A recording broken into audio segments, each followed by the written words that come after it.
chăm phong nó đã hạt pran cho con mà chi hai phèn họ đặt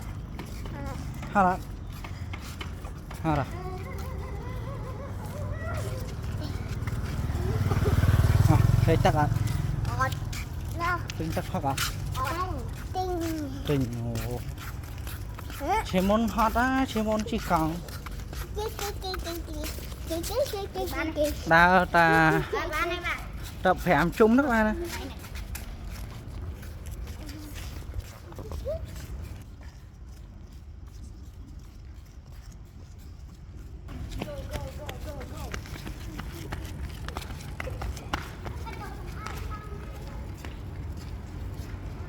to cái máu ép kiên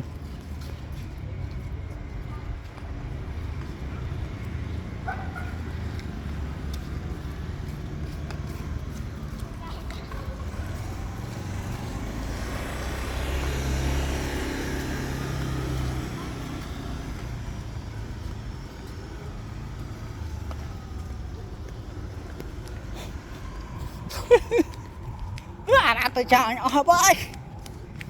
lươn mày nọ chỉ phát tận lươn như kia nữa đây nè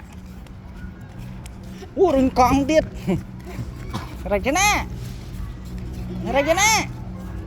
ô hóa mà